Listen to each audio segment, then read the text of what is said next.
Hello, my name is Joshua Sharpe, and today I will be discussing a critical take on Chinua Achebe's Dead Man's Path. Colonization has stripped more than just the land and resources away from the original inhabitants of the affected area. Culture, heritage, language, beliefs, traditions, rituals, and identity are all qualities that colonization alters, eradicates, or replaces. Cultural colonization is overlooked when observing historical context. Achebe's response to Joseph Conrad's Heart of Darkness further delves into his position on how the colonization of the Congo in the late 1800s has impacted more than just the environment through extraction of resources. Achebe explains how all those involved with the ivory trade and rubber tree extraction process were engaging for more than just the money and industrialization. They were determined to entirely colonize the Congo and its inhabitants, to strip them of their identity, their language, their culture, their essence of existence, on the sole basis that the colonizers believed their ways to be inferior. The residents of the Congo are labeled words such as savages, animals, subhuman, and hollow. Achebe speaks out to profess the colonization has deeply rooted itself into the ancestry of those affected and has forever altered their identity. Achebe utilizes the walkway in Dead Man's Path to represent how colonization reshapes the legacy of impacted communities. Furthermore, colonization forever transforms victims' identities to suit the conqueror's societal norms. The result of the colonial missions culminates into exploring distant lands, expanding towards newly found territories, exploiting the inhabitants' knowledge, extracting finite and precious materials, and eradicating the existence of philosophies that contradict the colonizers. Achebe uses Mr. Obi to represent a colonizer's ideologies in order to effectively replace that of the villages. Mr. Obi and the priest disagree about which beliefs should be maintained and which should be eradicated. Mr. Obi represents the colonial mission, and the priest represents a community who has felt the effects of the colonization. Mr. Obi states, "The whole purpose of our school," he said finally, "is to eradicate such beliefs as that. Our duty is to teach your children to laugh at such ideas." End quote. Nigeria in 1949 is effectively undergoing a paradigm shift due to the British attempting to reform their society through education. Mr. Obi represents the British movement to colonize the culture of Nigeria, and the priest is a defendant of his village's heritage. Mr. Obi believes all preceding ways of thought should be done away with. However, the priest understands this perspective, yet still argues the value of following in the footsteps of one's heritage. In response to Conrad's Heart of Darkness, Achebe tears apart the concept of the colonial mission on how it historically is depicted as a grand endeavor to civilize communities, but in reality, it dehumanizes these populations and reduces their identities' existence to null and void. Achebe goes on to say, "The real question is the dehumanization of Africa and Africans, which this age-long attitude has fostered and continues to foster in this world. And the question is whether a novel which celebrates this dehumanization, which depersonalizes a portion of the human race, can be called a great work of art. My answer is no, it cannot." The values that Achebe represents in his response to Conrad's Heart of Darkness can be attributed to that of the priests and what he stands for. The priest firmly attempts to deter Mr. Obi from his subjective integrity towards culturally colonizing the village.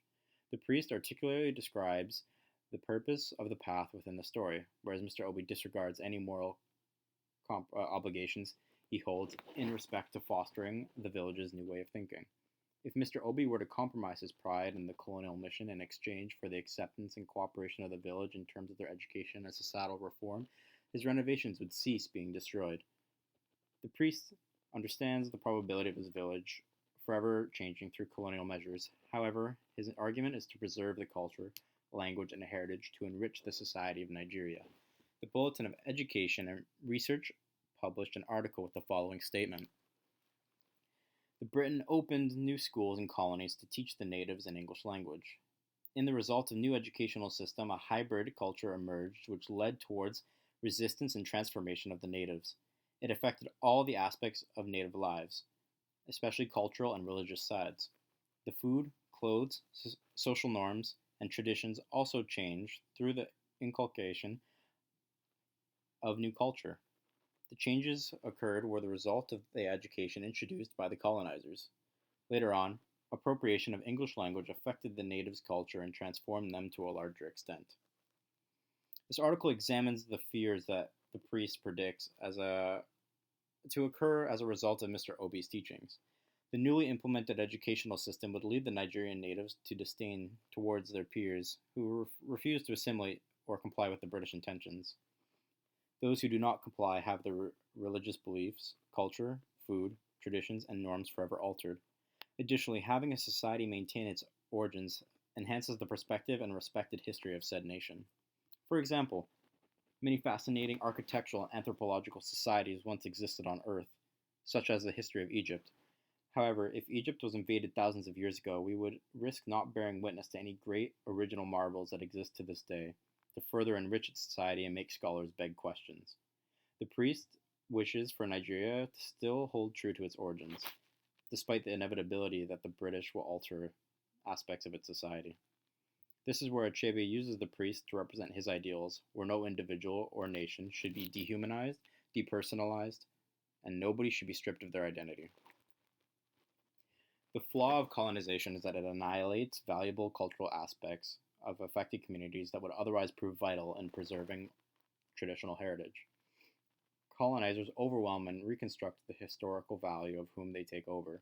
If colonization was performed throughout history with consciousness towards convergent cultures, global society today would hold a richer perception and tolerance for one another.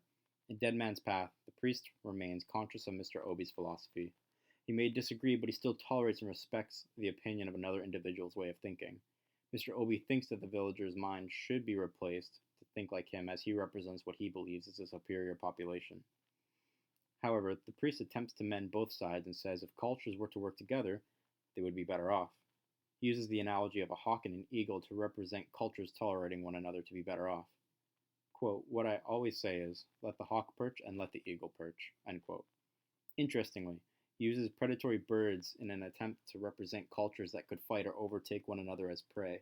The analogy of predatory birds perching represents civilizations and their ability to kill or destroy, yet still refraining to do so out of tolerance. When cultures do not comply with one another, conflict becomes the resolution. After Mr. Obi refuses to compromise with the priest, a young woman dies in the village.